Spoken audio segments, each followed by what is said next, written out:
The Great Hall of the Galactic Council buzzed with many voices. Hundreds of alien beings from across the galaxy sat in their floating chairs, talking about trade deals and border problems. The hall was massive, big enough to hold a small city. Light came from crystals in the ceiling that glowed with soft blue energy. Ambassador Zexitar walked to the center, speaking platform. He was tall and green, with 4 arms and eyes that glowed red when he was angry. The Vorthak Empire had the strongest military in the galaxy, and everyone knew it. When Zextar spoke, others listened. The mining rights to the Kelos system belong to the Vorthak Empire, he said, his voice echoing in the hall.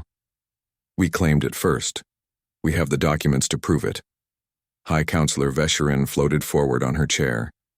She looked like a tall, thin woman made of silver light. The Nethys could read minds, which made them good at solving fights between other races. The Droon Collective also has documents. Both sets of papers have the same date. This creates a problem. In the back rows, Dr. Jan Kelros watched the argument with tired eyes. He had 4 arms like most of his people, the Kelrani, but his were covered in scars from years of digging through old ruins. The Kelrani were the smartest race in the galaxy when it came to building things and understanding how they worked. Dr. Kelros did not care about mining rights. He cared about the old stories, the legends that every race told their children, stories about the humans. The humans were supposed to be the 5th great race of the galaxy. The old records said they lived on a blue and green world called Earth. They were shorter than most aliens with only 2 arms and 2 legs. They had no special powers like mind reading or natural armor. But the stories said they had something else. Something that made them more dangerous than any other race. They never gave up. The legends told of human soldiers who would fight until their last breath. Human ships that would ram enemy vessels when their weapons ran out. Human colonies that would hold out for years under siege, eating roots and insects, waiting for help that might never come. The story said humans could take terrible wounds and keep fighting. They said human mothers would carry their babies across burning deserts to find safety. They said human fathers would hold broken walls with their bare hands while their families escaped. Most aliens thought these were just stories, made-up tales, to scare children or make boring histories sound exciting. After all, no one had seen a human for over 400 years. Their homeworld was gone from all the star maps. Their colonies were empty ruins covered in dust and strange plants. Dr. Kelros believed the stories were real. In his laboratory on the research station Nexus Prime, he had the largest collection of human artifacts in known space. He had human weapons that still worked after sitting in ruins for centuries. He had human computers that no one could figure out how to use. He had pieces of human ships made from metals that should not exist. The most interesting thing in his collection was a small black box. It was the size of a book and completely smooth. For 20 years it had done nothing. Then 3 months ago it started to glow. The box was sending out a signal, the same message over and over. Just numbers, coordinates that pointed to empty space at the edge of the galaxy. Space so far away that no ship had ever gone there. Dr. Kelros had not told anyone about the signal. He was not sure why. Maybe because he was afraid. Maybe because he was excited. Maybe because he remembered the old human saying he had found, carved into a wall on their dead homeworld. We will return. The argument in the council hall grew louder. The Vorthak wanted to send warships to take the mining system by force. The Droon wanted to split it equally. The Nethys wanted everyone to calm down and talk more. Dr. Kelros looked at his data pad. The signal from the human box was getting stronger, much stronger. Whatever was out there in the empty space was moving toward the galaxy. Moving, fast. He stood up and started walking toward the exit. Behind him, Ambassador Zextar was shouting about Vorthak honor and strength. The other aliens were shouting back. They were so busy fighting over one small system that they did not notice the old scientist leaving. Dr. Kelros had work to do. He needed to study the signal more. He needed to prepare. If the legends were true, if the humans were really coming, back then everything was about to change. The galaxy had lived in peace for 300 years because the 4 great races kept each other in balance. The Vorthak had the best soldiers. The Kelrani had the best technology. The Nethys had mental powers. The Droon had the most money and ships. But the old records said humans were different. They did not just have one strength. They had all strengths, when they needed them. They could be soldiers or scientists or traders or leaders. They could be whatever the situation required. Most importantly, they never stopped trying to win. Dr. Kelros reached his small ship in the docking bay. As he started the engines, he looked back at the council station through his window. All those aliens arguing about small problems. None of them knew that something much bigger was coming. In the empty space at the edge of the galaxy, 700 shapes moved through the darkness between stars. They had been traveling for a very long time. They were coming home. The humans were returning and the galaxy was not ready. Captain Jake Morrison stood on the bridge of his ship and watched the stars change from long white lines back to tiny points of light. The UES Defiance had just dropped out of hyperspace, along with 699 other human ships. The largest fleet in human history hung in the darkness of space, waiting for orders. Jake was 45 years old and had spent his entire life preparing for this moment. His grandfather had told him stories about Earth, the blue world where humans first learned to walk and talk and dream of the stars. His father had worked in the great shipyards, building the vessels that would carry humanity back to their rightful place in the galaxy. Now Jake commanded the entire home fleet. 700 ships of war, each one bigger and more powerful than anything the galaxy had seen in 4 centuries. Lieutenant Lisa Parker turned from her station.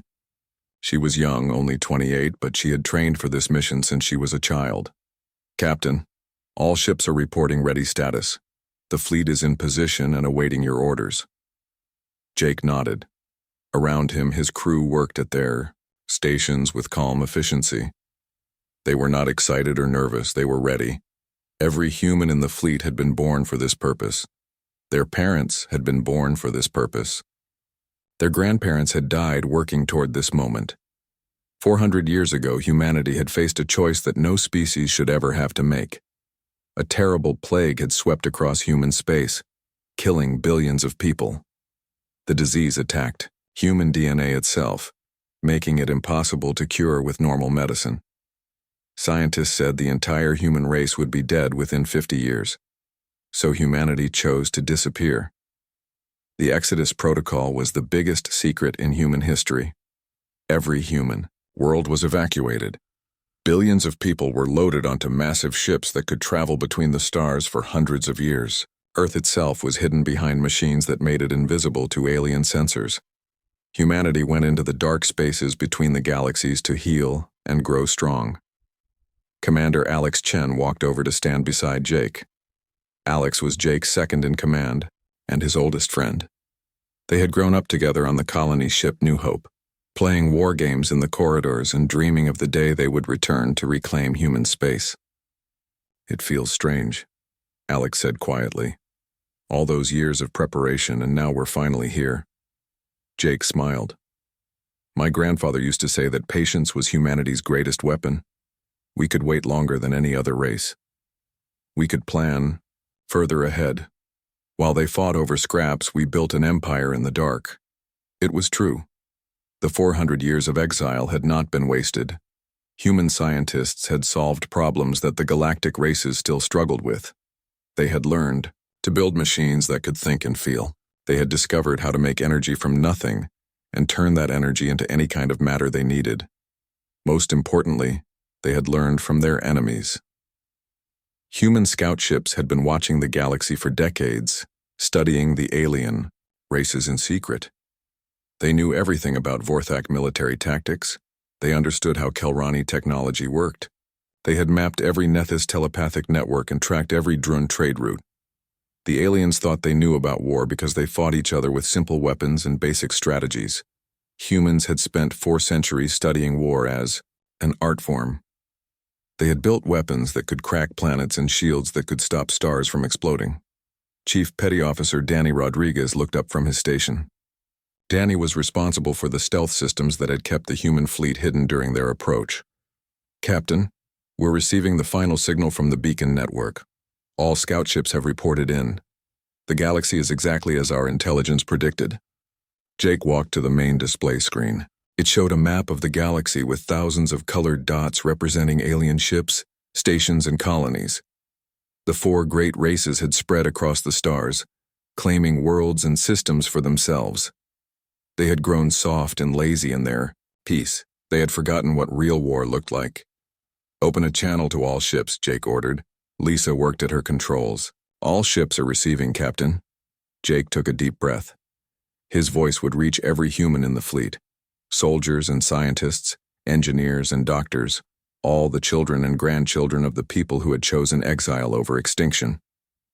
"This is Admiral Morrison to all ships of the home fleet. 400 years ago, our ancestors made the hardest decision in human history. They chose to leave everything behind rather than let our species die. Today, we honor their sacrifice by taking back what was always ours." He paused, looking at the faces of his crew. They were calm and determined, ready for whatever came next. "The galaxy thinks we are legends, stories told to frighten children. They are about to learn that some legends are real.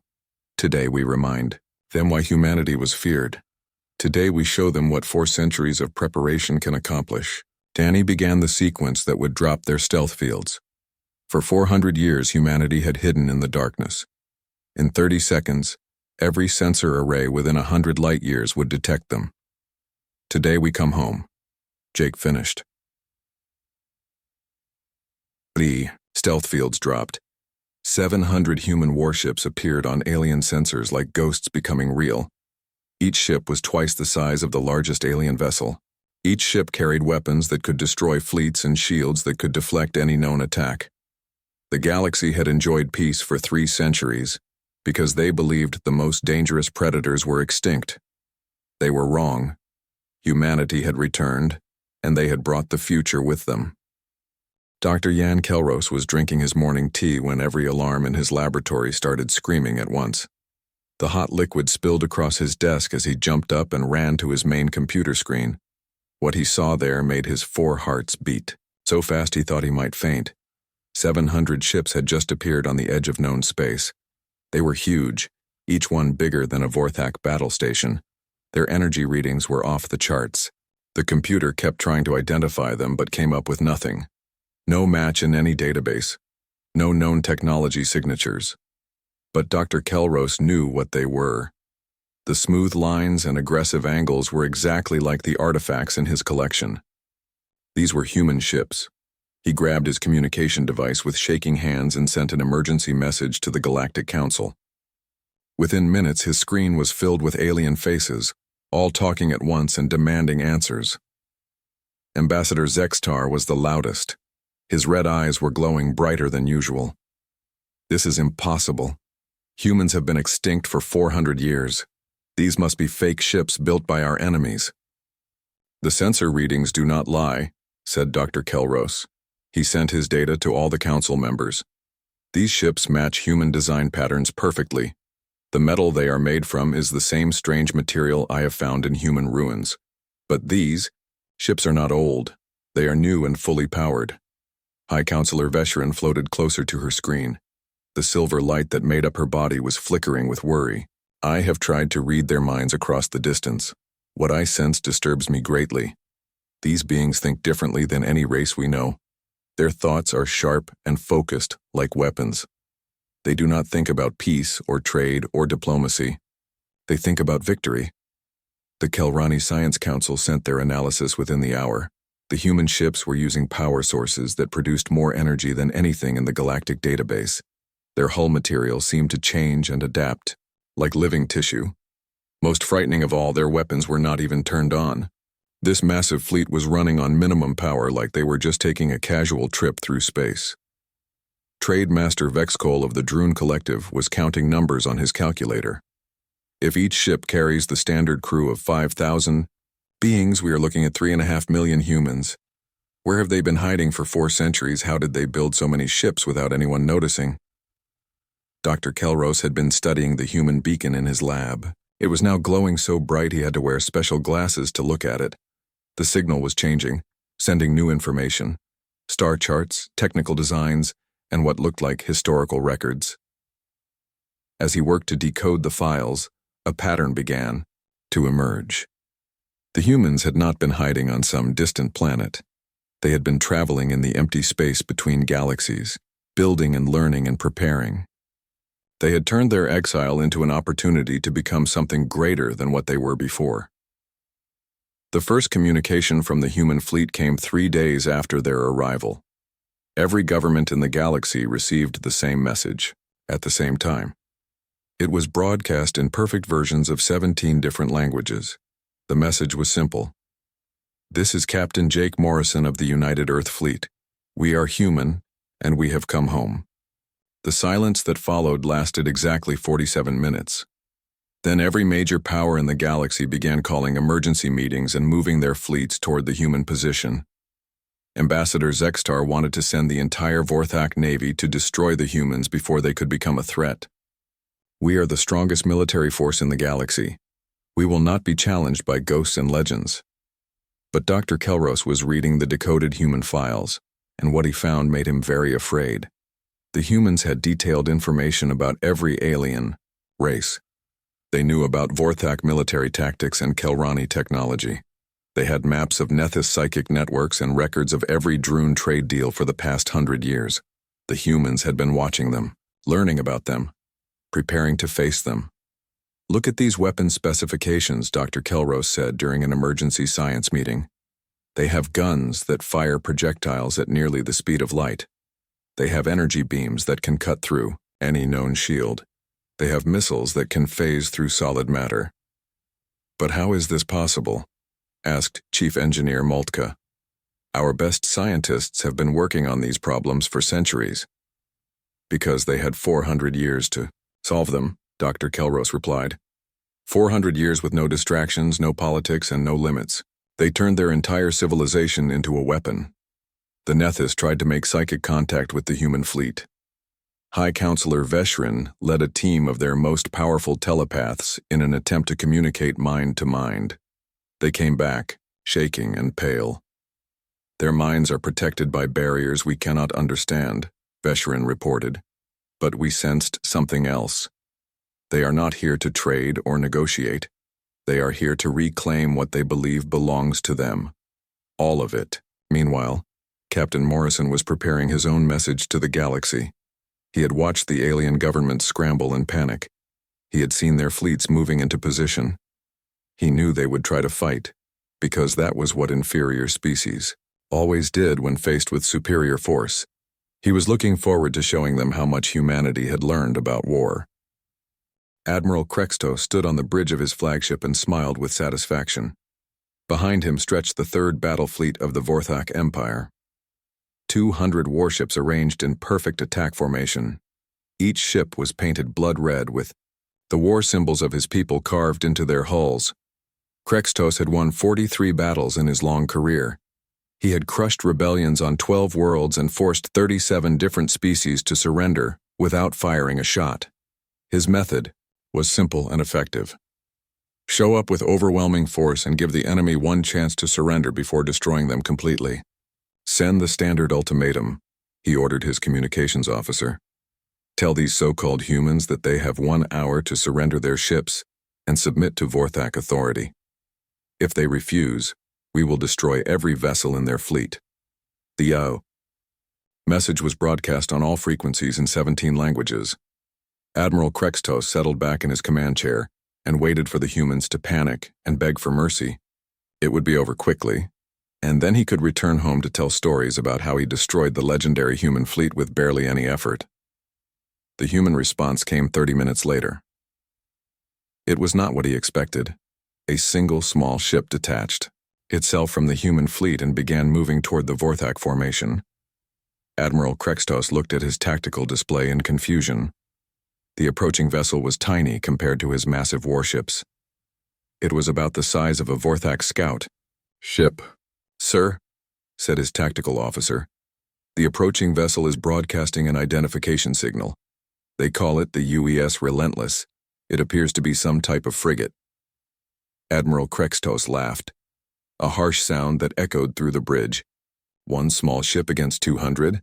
Are the humans trying to insult us, or are they simply insane? Commander Ben Taylor sat in the captain's chair of the UES Relentless and studied the enemy formation on his main screen. 200 ships arranged in a basic attack pattern that any first-year military student could identify.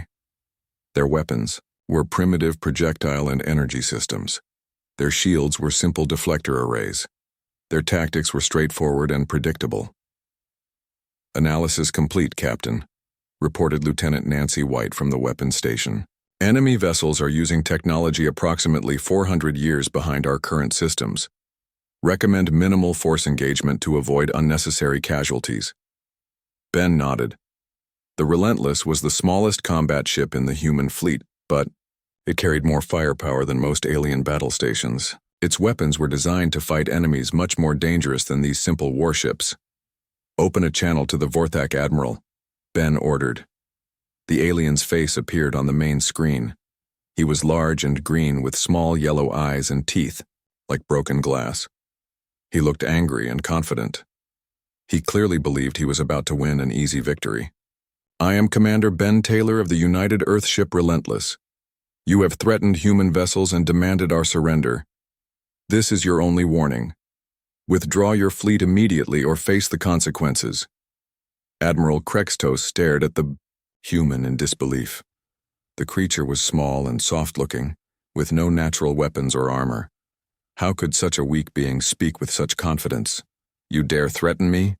Krextos roared. "I command 200 of the finest warships in the galaxy. You have one tiny vessel. Surrender now or I will crush you like an insect." Ben smiled.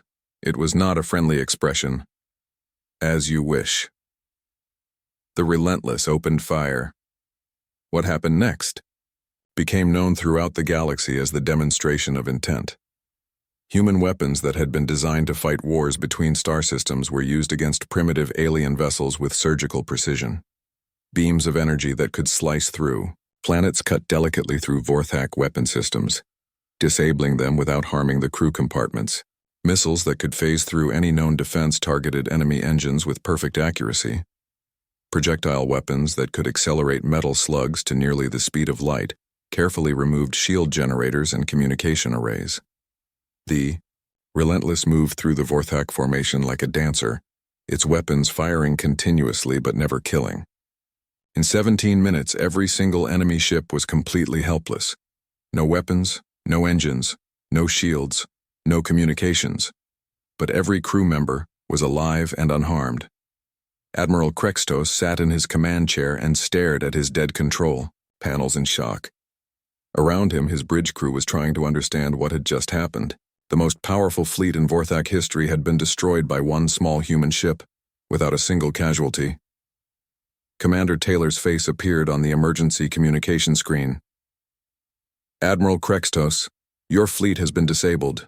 My weapons could have destroyed every ship and killed every crew member, but humans prefer to show mercy when possible. You may withdraw your vessels and report what you have seen here today.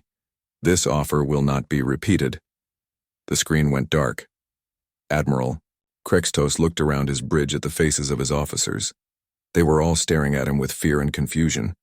The great Vorthak military machine had been defeated by a single enemy vessel in less than 20 minutes. Back on Nexus Prime, Dr. Kelros was sharing his decoded human files with the emergency council session. The records told an incredible story of a species that had faced extinction and chosen to become something greater.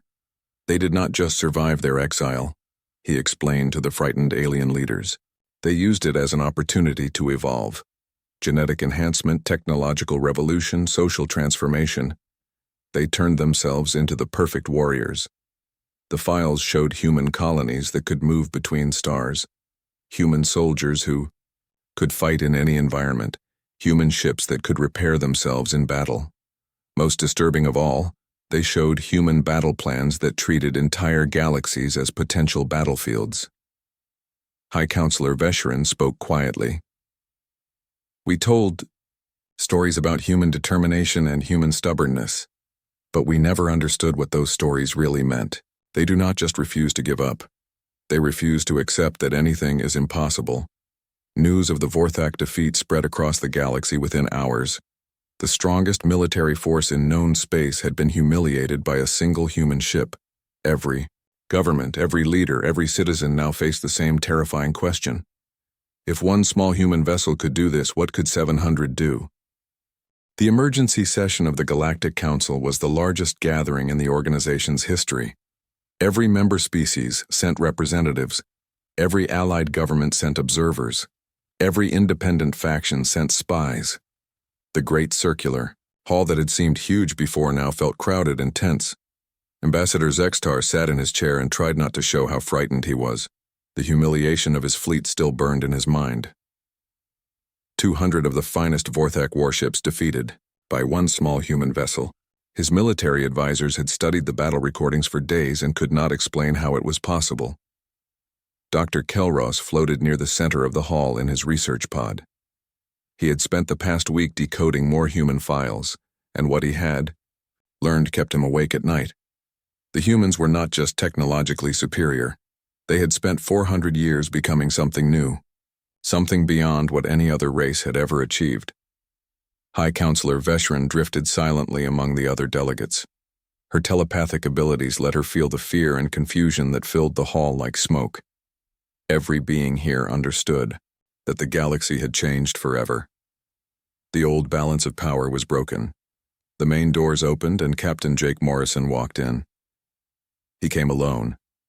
No guards, no weapons, no ceremonial dress. Just a human male in a simple blue uniform walking calmly through a hall filled with hundreds of alien beings who could kill him with their bare hands. But none of them moved. None of them even thought about attacking him. They all remembered what one human ship had done to the Vorthak fleet. Jake walked to the center speaking platform and looked around the hall. His eyes were calm and confident. He did not seem impressed or intimidated by the massive gathering of galactic leaders. Leaders of the galaxy, he began, his voice carrying clearly to every corner of the hall. For 400 years you have enjoyed peace because you believe the most dangerous predators in space were extinct. You were wrong. Ambassador Zexitar stood up, his red eyes glowing with anger. What do you want from us, human? Do you come here to conquer us? To demand tribute? To threaten our worlds? Jake smiled, but it was not a cruel expression. If we wanted to conquer you, Ambassador, this meeting would be taking place on my flagship while your homeworlds burned. We are not here to destroy you. We are here to protect you. The hall erupted in confused voices. Protect them? From what? The humans were the most dangerous thing the galaxy had seen in centuries. Jake waited for the noise to die down before continuing. You have grown soft in your peace. You fight wars over mining rights and trade routes. You think a few hundred ships make a powerful fleet. You have no idea what real threats look like. He activated a holographic display that showed the galaxy from above. It was beautiful, with spiral arms full of stars and worlds where billions of beings lived and worked and raised their children. But there are things in the darkness beyond your borders, Jake said. Ancient enemies that make your worst nightmares look like children's games. We know because we have been watching them for 4 centuries. They are coming, and when they arrive, your combined fleets will not last a single day against them. Doctor. Kelros activated his data files and shared them with the council. Images appeared on screens throughout the hall. Massive structures moving in the void between galaxies. Energy signatures that could power entire star systems. Intercepted communications in languages that hurt to hear. The Devourers, Jake said, quietly.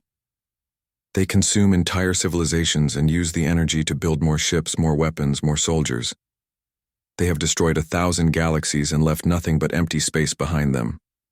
They are heading here, and they will arrive within the next century. High Counselor Veshran floated forward. How do you know all this? How long have you been watching us? Since the day we left, Jake replied. We did not abandon the galaxy out of cowardice. We left to become strong enough to defend it. 400 years of preparation, 400 years of building weapons and ships and training soldiers. We turned our entire civilization into a sword that could cut through the darkness. Trade Master Vexcol calculated numbers on his device. You are asking us to trust you, to accept human protection. What do you want in return? Jake's answer was simple and direct. We want our place in the galaxy, not as members of your council, but as its guardians. The human fleet will patrol the Outer Rim, dealing with threats too dangerous for your forces to handle. We will maintain the peace not through politics, but through strength. The proposal was audacious. Humanity would become the galaxy's military arm, handling crises that no single council race could manage.